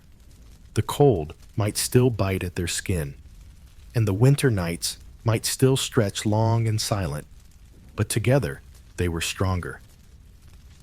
And together, they would face whatever challenges the next season might bring. As the cold winds of winter howled through the dense forest, the village stood still under a blanket of white snow. It was a quiet, harsh stillness, the kind of cold that wrapped itself around everything, seeping into bones and making every movement feel like an effort. Yet within the village, life continued, held together, not just by the men who hunted or the children who played in the snow, but by the women whose roles were integral to the survival of everyone. In the heart of the village, a small fire burned steadily. Around it, a group of women worked in a fluid rhythm, their movements synchronized through years of experience. Nika, an elder, whose hands had weathered the cold, more than any of the younger women bent over a stone bowl, grinding dried herbs and roots into a fine powder. Her fingers, though rough, were nimble, moving with the care of someone who knew how vital her tasks were. Beside her, her granddaughter Etua gathered small twigs from the snow and piled them in a basket for the fire. "Grandmother, do you remember when we would gather firewood in the woods, when the snow was even deeper?" Etua asked, her breath clouding in the cold air. Nika smiled, looking up briefly, her eyes warm with the memories of those colder winters. "I remember," she said softly. "The snow would be so deep, the path barely visible, but we always knew where to find the dry wood. It's not just about strength, Etua.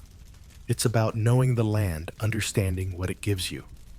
As the fire crackled, casting a soft glow on their faces, the women around them worked in near silence. They were preparing for the long winter nights ahead, making sure the community would have enough food, warmth, and clothing to last until spring. While the men hunted and traveled far from the village, it was the women who ensured that the heart of the village kept beating day in and day out. The women's responsibilities were many, and none were more important than the collection of firewood. Every day, even in the fiercest winds and heaviest snows, the women ventured into the forest, navigating through the towering trees, searching for dry branches and logs. The snow made the journey harder, but it also provided a kind of quiet. The sound of footsteps in the snow was a soft echo, and the air was thick with the stillness of winter. For the women, this was their time, a time of solitude where the only company was their thoughts, the trees, and the rhythmic crunch of their boots on the frozen ground. On one such day, Etua, her face flushed from the cold, came back to the village with a heavy bundle of branches over her back. Her breath came out in ragged puffs, her legs aching from the long walk. She stopped to rest by the fire, pulling off her gloves and rubbing her fingers to bring warmth back into them. "How much further to go, Nika?" she asked, sitting down beside her grandmother, her voice tight from exertion. "Not much, child," Nika replied, her voice soothing as she continued to grind the herbs. "But remember, it's not just about how far you walk. It's about being patient, about knowing the forest as well as you know yourself. You must walk slowly, listen carefully, and be mindful of what you carry. A woman's strength is not just in her body, but in her mind." Etua nodded, taking a deep breath. Her grandmother's wisdom was something she had come to rely on, even when the world outside was too harsh and unrelenting to understand. There was strength in her grandmother's words, a quiet power that came from years of survival, years of hardship. It was the strength of women like Nika that had kept the community alive through winters far colder than the one they were experiencing. As the days passed, the women continued their work, making sure the homes were stocked with everything they needed for the winter. They dried berries and herbs, preserved meat, and prepared clothing. Clothing, in particular, was a task that took up much of the women's time, especially during the long winter nights when the fire was their only source of light. Under the soft glow of the fire, the women worked together sewing furs and animal hides into coats, moccasins, and blankets. Each piece was carefully crafted, stitched with precision, and imbued with the warmth of their community. They worked in harmony, knowing that every garment they made, every stitch they placed, was an act of survival. "How much longer before the first snow?" asked Lila, a younger woman, looking up from her sewing. "It could come any time now," Nika replied. "But you must be ready for it, ready for whatever it brings. The snow will come, but so will the sun, and in time it will melt. Just remember that no matter the season we survive together, we are the strength that holds the village up." In the evening, when the work slowed and the fire was stoked high, the women would gather in a circle, their faces illuminated by the flickering light. The elders would share stories of their youth, of their mothers and grandmothers, of winters long past. These stories were more than just memories. They were lessons passed down through generations. Each story was a thread in the fabric of survival, a way to keep the spirit of the ancestors alive in the hearts of the younger ones. "Remember," Nika said one evening, looking around at the women gathered around the fire. "Surviving the winter is not just about what you do. It's about how you do it. Your heart must stay strong, no matter how cold it gets outside. There is always warmth within you, if you know how to find it." The young women listened intently, their eyes wide with respect. They knew that Nika's words carried the weight of experience, and that they would need to draw upon that strength in the days ahead. The bond between the women in the village was more than just a necessity. It was a source of strength. They worked together, each playing a vital role in ensuring the survival of the community. Women like Nika were not just the caretakers of food and warmth. They were the keepers of knowledge, the ones who passed down the wisdom of the land, the wisdom of survival. As winter deepened and the days grew shorter, the village became a place of quiet resilience. The women worked tirelessly, and with each passing day, their strength grew. The fires burned bright, the clothing was mended, and the food was stored. Through their collective effort, they ensured that the harsh winter would be just another season to survive, just another chapter in the story of their lives. And in the evenings, when the work was done and the cold wind howled outside, the women of the village would gather by the fire, their hearts warmed by the knowledge that together they had faced the harshest winter and survived. As the night deepened and the wind howled through the thick snow, the flickering light from the fire cast long shadows across the village. The cold of the winter night could seep through the thickest of coats, but inside the communal longhouse, warmth radiated not just from the fire, but from the presence of elders whose wisdom and stories held the village together. It was here around the fire that the connection between past and present was strongest, a bond woven through the generations. Elders like Old Moon had seen many winters pass.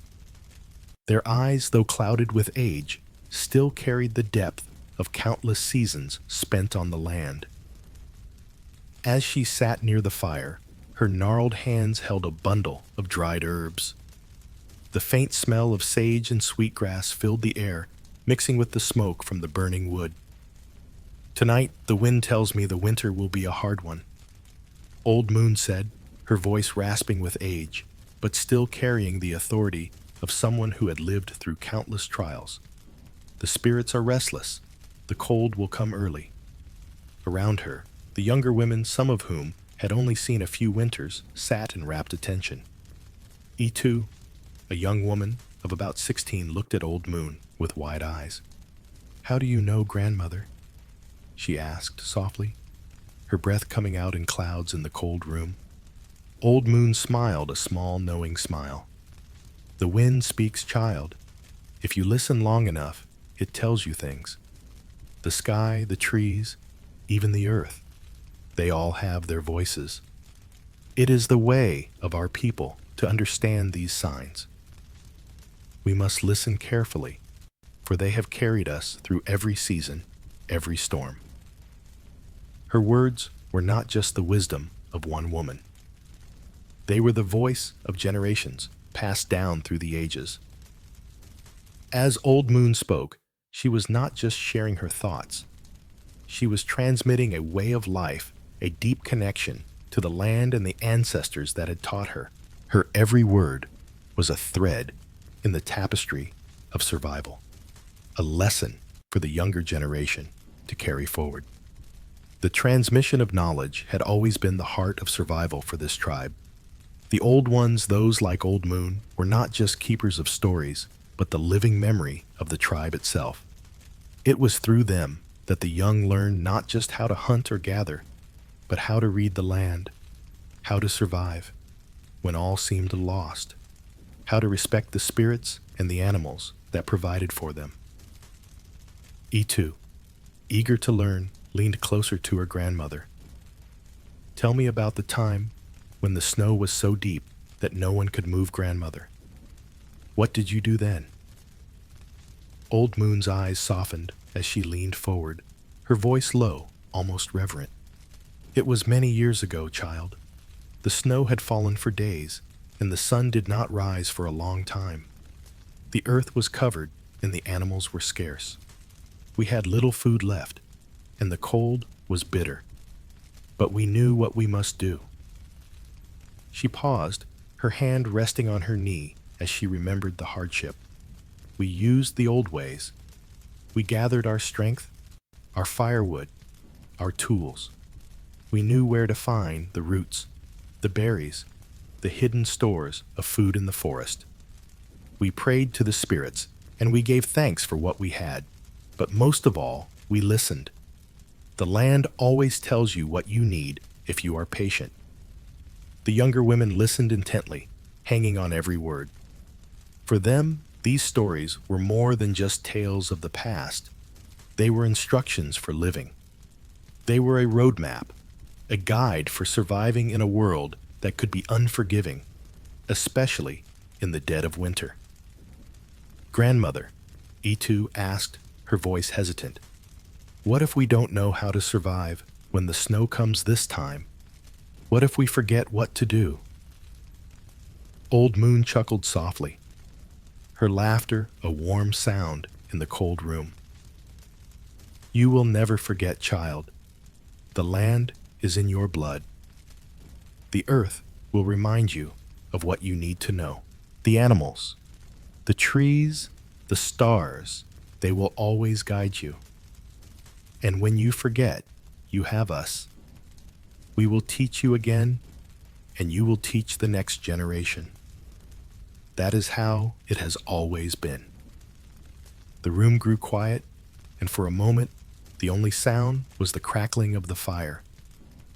The women, young and old, sat in a circle, each contemplating the wisdom of their elders. In the soft glow of the firelight, it was easy to feel the weight of history pressing against their backs, a reminder that survival was not just about the strength of the body, but the strength of the spirit, the unity of the tribe, and the respect for the land. Old Moon continued, her voice more urgent now. Remember the stories of the ancestors. They are more than memories. They are lessons. When we gather the firewood, when we hunt, when we pray, we are connecting with those who came before us. Our ancestors walk with us in the wind, in the trees, in the snow. They are not gone. They are here in every season, in every storm. The fire crackled, and E2 could feel a deep sense of peace settle over her. Her grandmother's words, though simple, had a power that she couldn't fully explain. She understood, even if only a little, that survival wasn't just about what you could do with your hands. It was about what you could hold in your heart. Later that night, as the women prepared to retire to their sleeping mats, the village grew quiet. Outside, the wind howled, but inside the longhouse, the warmth of the fire and the warmth of shared stories filled the air. The wisdom of the elders had been passed down once again, as it had been for countless generations before them. The young women like E2 would carry these teachings with them into the long winter days ahead. As she lay down, Etu whispered a prayer to the ancestors, feeling the weight of the teachings she had just received. "Thank you," she murmured, her voice a soft echo in the stillness. "Thank you for the strength. Thank you for the knowledge. And thank you for the land." Above her, the smoke from the fire curled upward, disappearing into the darkness. Somewhere far in the distance, the stars twinkled, like the eyes of the ancestors, watching over them all. The village, though small and remote, was not alone. It was connected to something far greater, something that stretched back through time and would stretch forward into the future. And as the wind continued to howl, outside, the stories of survival, of respect, and of unity would endure, passed down from one generation to the next, just as they always had. The land would survive, the people would survive, and in the warmth of the fire, they would remember that they were never truly alone. Under the darkening sky, the village lay still in the embrace of winter. The snow had been falling for days, blanketing the earth in a thick, white silence. The wind howled through the trees, and in the distance, the faint sound of wolves echoed in the cold air.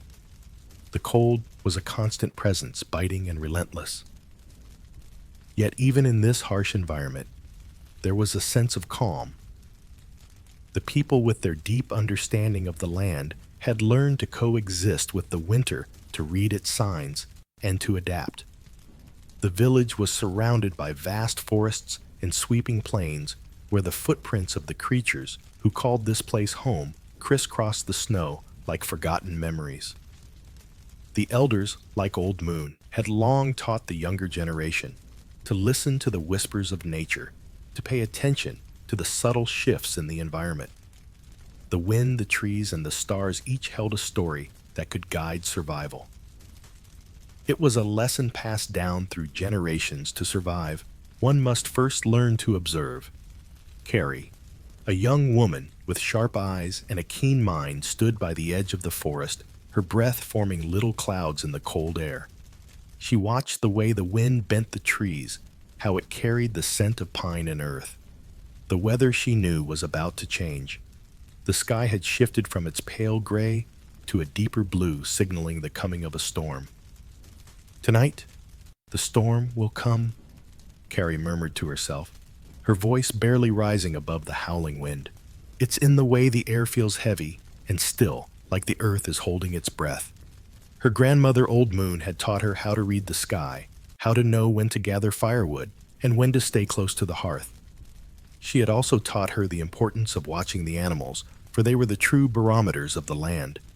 When the deer moved to higher ground, it meant the cold was setting in. When the wolves began their howling at dusk, it was a sign to brace for a fierce night. As Carrie turned back toward the village, she noticed the faint tracks of a fox, its paws light in the snow. The animal had been moving quickly, likely searching for food. The fox's path led her to a small grove of trees, where she spotted a few branches covered in fresh snow. "The squirrels have been busy," she thought, as she bent down to inspect the tracks. "They'll have hidden their caches by now, preparing for the storm." In these small signs, the movement of animals, the direction of the wind, the change in the sky, lie the secrets of survival. Carrie knew that each of these observations would guide her through the coming days. There would be no room for error. Winter had its own rules, and it required a kind of respect that was earned, not given. Back in the village, the fire was already crackling in the hearth, and the women were busy preparing the evening meal. The men had returned from their hunting trips, their faces tired but resolute. It was a time of hard work, but also of togetherness. Despite the harshness of the season, the community functioned as one, each person contributing to the survival of the whole. They understood that they were connected to the land, that each action, each choice rippled outward to affect the well-being of the group. Carrie entered the longhouse where her grandmother was sitting by the fire, peeling the bark from a bundle of roots. "Grandmother," she said, her voice filled with the excitement of her discovery, "the storm will be here tonight. The animals are moving to higher ground. I can feel it in the wind." Old Moon nodded, her face illuminated by the warm glow of the fire. "You've learned well, Kari," she said, a hint of pride in her voice. "The land speaks to us always. And when we listen, we know how to prepare. The storm will bring much snow, but it will also bring the animals close. We must gather what we can before the cold traps them in the snow." Carrie took a deep breath, her thoughts already racing ahead. "The firewood is ready, and the food stores are packed, but we should make sure to save the last of the berries. They will be needed for the coming days." Old Moon smiled. "Yes, and remember to ration the meats. The deer is nearly gone, and we must not waste what little we have left." As the evening wore on, the wind outside grew stronger, howling against the longhouse walls. The villagers huddled closer together, sharing stories and food, their voices rising in the warmth of the fire. The children wrapped in furs played near the hearth, their laughter filling the room. But there was an understanding beneath the laughter, a quiet awareness that survival in the coming days would require all of them to work as one. Outside, the snow began to fall in thick, heavy flakes, quickly covering the tracks of the animals and the footprints of the villagers. The cold seeped into every crack, into every corner of the village, and yet inside the longhouse, the warmth of the fire and the unity of the people held the winter at bay. They were ready for the storm, ready for the challenge ahead.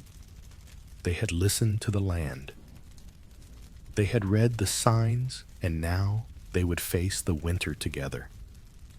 The next morning, the snow had deepened, covering everything in a blanket of white. Carrie and her family gathered their tools and supplies, preparing for the long days ahead. They would hunt, they would forage, and they would survive. But it was not just the physical challenges of winter they faced. It was the knowledge that everything they did, every choice they made, would be shaped by the environment around them. The land would provide, but only if they respected it, if they understood its rhythms and its patterns. The storm raged on for days, but within the village there was no panic. There was only the steady rhythm of survival, gathering wood, preparing food, checking the traps, and keeping the fire burning. Each action was a deliberate response to the environment each moment, a recognition that they were not separate from nature, but a part of it.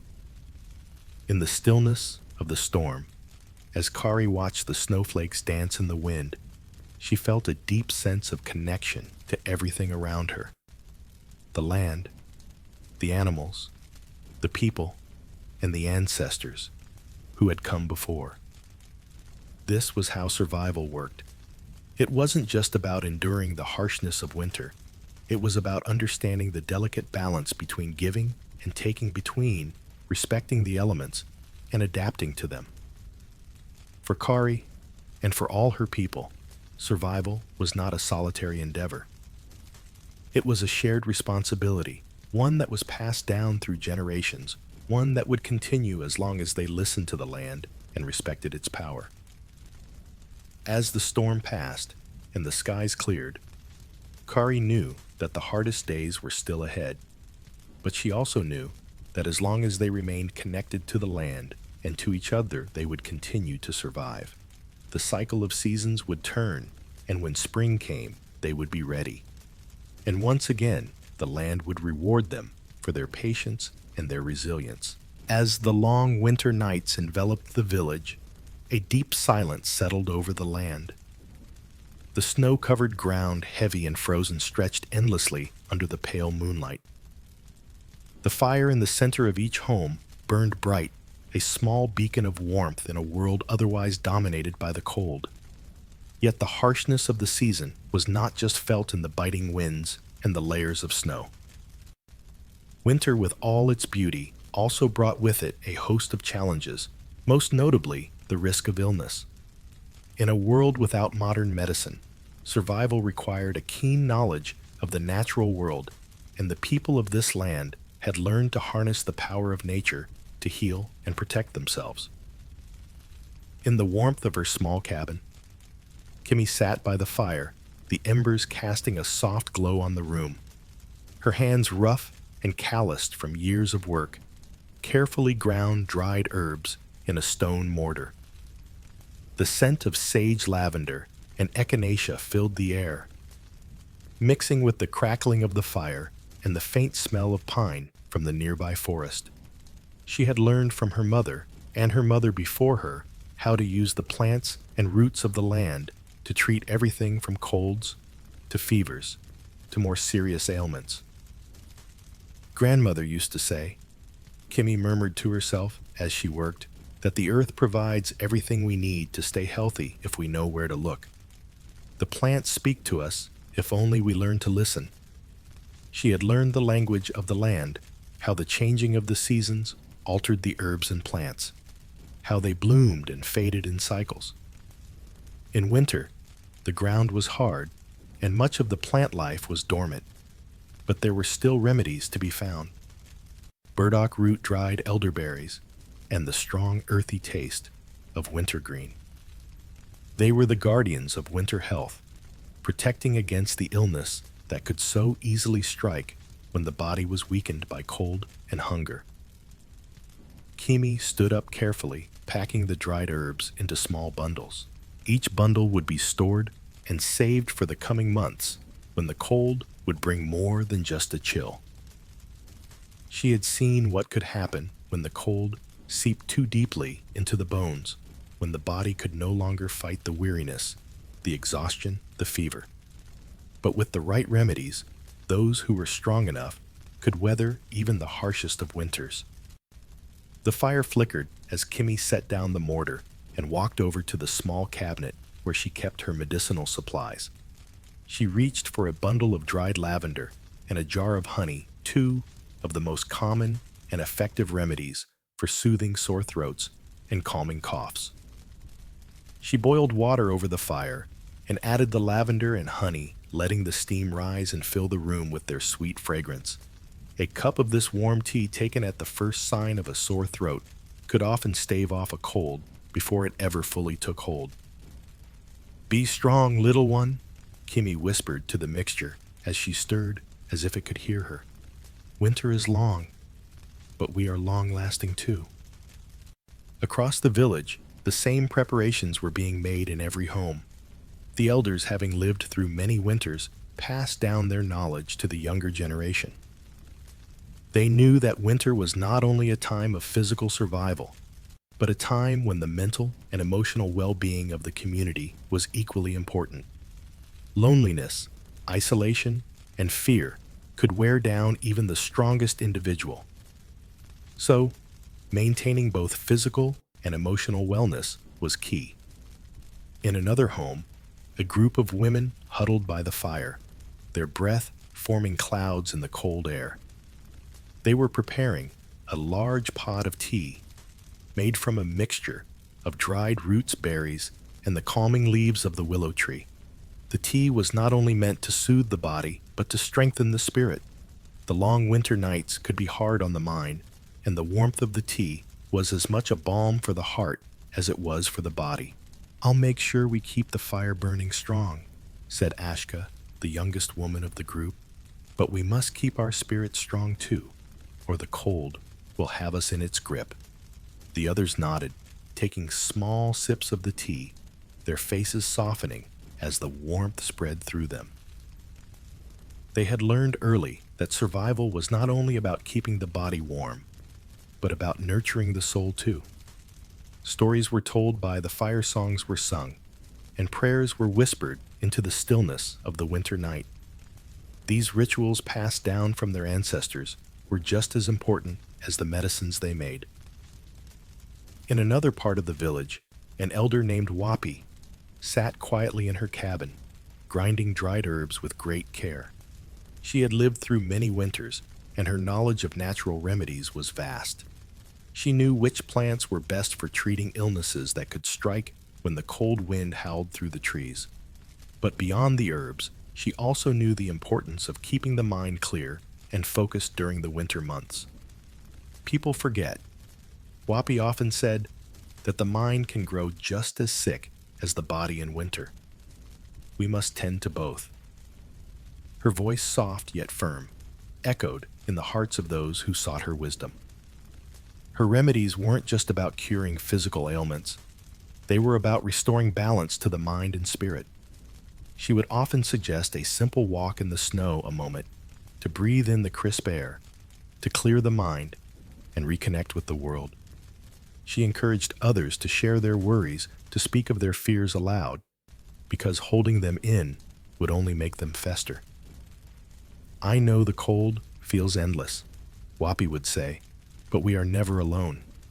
We are all part of this world, part of this community.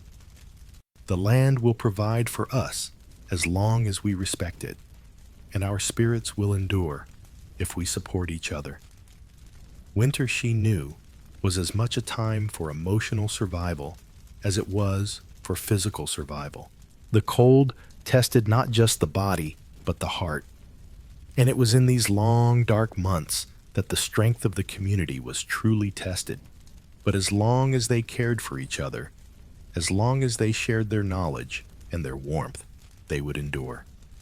Kimmy poured the tea into a small wooden cup, watching the steam rise, and then handed it to her younger brother, Toma, who had been helping her with the firewood. "Drink this," she said softly. "It will keep the cold away. But remember, we have to take care of each other. That's how we survive these winters." Toma nodded, accepting the cup with a grateful smile. "Thank you, sister," he said. "We'll get through this together, just like we always do." Outside, the snow continued to fall heavy and unyielding, but inside the village, the warmth of the fire, the strength of the community, and the healing power of nature's remedies held the cold at bay. Winter was harsh, but the people were stronger. Together, they would survive. And so, in the quiet of the night, surrounded by the warmth of the fire In the comforting scent of herbs, the people of the village rested. They knew the winter was long, but they also knew that it was not something to fear. With their knowledge of the land, their community, and their spirits, they would endure. The cold would pass, and the warmth of spring would return. Until then, they would continue to prepare to heal and to live. As the crisp winter air settled in the village, was wrapped in a quiet peace. Snowflakes drifted down from the gray sky, settling on the earth with a whisper. Inside the homes, the fire crackled warmly in the hearth. The glow from the flames dancing across the walls, casting long shadows on the faces of the villagers. It was in this stillness that the stories began passed from one generation to the next in a tradition as old as the land itself. The elders gathered by the fire, their voices rich with experience weaving tales not just for entertainment, but for survival. In the heart of the circle, a young boy named Aki sat wide-eyed, listening intently to the words of his grandmother Wapi. Her face was etched with the wisdom of years, lived through many winters, and she spoke with the cadence of someone who had seen the seasons change, who had walked the earth long enough to understand its secrets. "Do you know, little one," Wapi began, her voice low and steady, "how we survive the winters? It is not just in our hands or in the fur of our coats, but in the stories we carry with us. Our survival depends on what we know, what we remember, and what we teach to the next generation." Aki leaned forward, the firelight flickering in his eyes as he listened. He had heard these stories before, but tonight they felt different, richer somehow, as though the weight of the knowledge was heavier than before. Wapi had a way of making the past come alive, of making the ancient practices feel as if they were happening right before him. "Tell me more," Aki urged, his voice soft, barely above a whisper, as if afraid to interrupt the sacred silence of the night. Wapi smiled and nodded, her old hands resting in her lap as she settled into the rhythm of the story. "It is through these stories," she continued, "that we remember how to read the winds, how to know when the snow will come, how to find food when it seems there is none. The stories are the thread that ties us to the land, to our ancestors, and to each other." She paused, her eyes drifting toward the window where the snow swirled outside. Every generation adds to the stories, adds to the knowledge, so that the next will have everything they need to survive the seasons. And you, little one, will carry this knowledge when you are older. You will teach it to those who come after you. Aki nodded, his young mind already imagining the day when he would sit by the fire with his own children, telling them stories of survival and the strength of their people. Wapi's voice grew softer, more reflective. "In the winter, we survive because we know the land. We know the animals. We know the plants, and we know the weather. But most importantly, we know how to share what we have. It is in the sharing that we become strong." Aki sat back, thinking of the words. Sharing, he had heard that word many times before. But tonight, it carried a different meaning. It wasn't just about giving away food or firewood. It was about passing on the very essence of survival, the wisdom that had been passed from one person to the next through generations in the form of stories, songs, and shared experiences. As Wapi finished the story, the room was silent for a moment. The fire crackled, the wind howled outside, but inside there was warmth. A warmth that wasn't just from the flames, but from the knowledge and the connection to the past. As winter progressed, Aki began his own journey of learning not through books or maps, but through experience. His days were spent helping the adults, watching their every move as they worked to prepare for the coming months. He learned how to track animals in the snow, how to prepare food for long-term storage, and how to use the plants of the land for medicine. But it wasn't just the practical skills that were important. It was the deeper understanding of the world around him, the connection to the earth, to the animals, to the cycles of nature.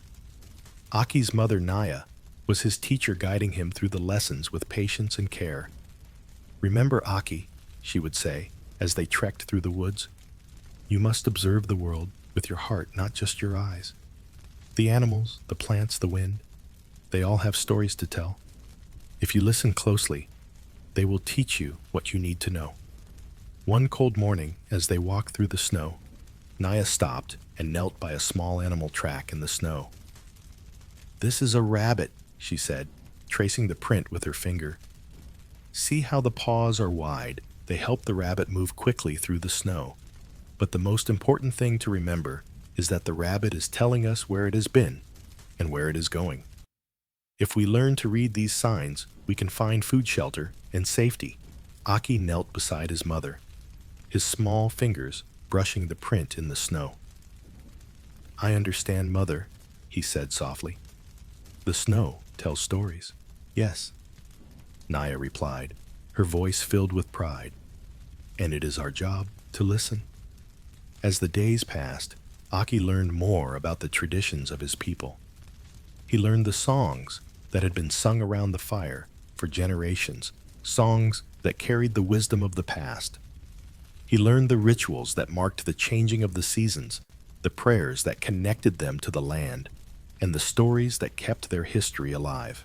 One evening, after a long day of work, the family gathered around the fire. Naya sang a song of the moon, her voice soft and melodic, echoing through the stillness of the night. Aki listened, his eyes wide, as the words of the song filled him with a sense of belonging, a deep connection to his people and their history.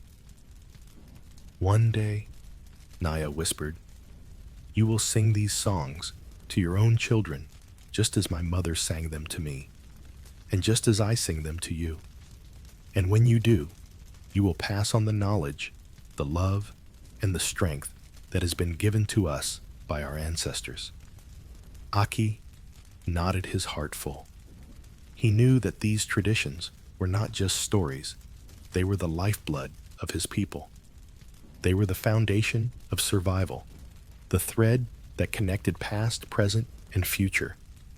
And as he sat there by the fire, listening to the crackling wood and the soft, steady rhythm of his mother's song, he realized that he was already a part of that chain, a chain that would continue as long as the stories were told, as long as the knowledge was passed down, and as long as the land and its people endured. Winter, with all its challenges, was not just a season, it was a reminder of the strength, resilience, and unity of his people. And as the years passed, Aki would carry this wisdom with him, passing it on to the next generation, just as it had been passed to him. The fire crackled, the snow continued to fall, and in the warmth of the cabin, Aki felt the presence of his ancestors guiding him, teaching him, and ensuring that their story would never be forgotten. As the cold winds howled across the barren landscape, the resilience of the Native American people stood as an enduring testament to their ingenuity and deep connection with the land. Winter, with its biting chill and relentless snowstorms, could have been a force that broke them, but instead, it became the backdrop against which their strength and resourcefulness shone brightest.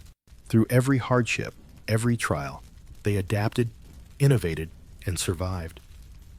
In the face of adversity, the Native American communities showed a level of resilience that was born not just from necessity, but from an intimate understanding of nature's rhythms and an unshakable bond with each other. In the depths of winter, when the world outside seemed to freeze in time, the Native Americans relied on the skills passed down through generations, skills born from the land, the seasons, and the wisdom of their elders. They knew how to use every resource at their disposal, from the food preserved with painstaking care to the homes built to withstand the harshest conditions. They mastered the art of surviving, not just physically, but mentally and emotionally, drawing strength from their deep spiritual connection to the earth and the cycles of nature. Their ability to live in harmony with their surroundings was nothing short of extraordinary. What was truly remarkable was how, despite the brutal conditions and the limited resources available to them, they were able to cultivate a sense of community and unity. They shared everything from food to knowledge, supporting each other in ways that ensured no one was left behind. The resilience that carried them through the winters of their past is not merely a memory. It lives on in the stories, songs, and traditions that continue to shape the Native American culture today. The survival strategies, the resourcefulness, and the bond of community that were essential during those long winters have been passed down not just as a part of history, but as a living legacy. Today, Native American communities continue to draw from the wisdom of their ancestors. The knowledge of surviving in harmony with nature, of preserving resources, and of supporting one another in the face of hardship remains as relevant now as it was centuries ago. Whether it's through modern-day hunting and gathering practices, communal support systems, or a continued respect for the land, the lessons of winter survival remain a cornerstone of Native American culture. This resilience, this deep-rooted ingenuity, and the respect for nature stand as a tribute to the strength of a people who, against all odds, thrived in the most challenging conditions. It is a reminder to all of us that survival is not just about overcoming obstacles. It is about adapting, learning, and respecting the world around us. The Native American ways of winter survival, with their emphasis on cooperation, resourcefulness, and respect for the earth, continue to inspire us today, showing us that even in the harshest of winters, there is always a way to endure. As the snow continues to fall and the cold winds blow, the spirit of those who survived these winters endures, passing through the generations, reminding us of the power of resilience, the strength of community, and the deep, timeless connection we all share with the land that sustains us.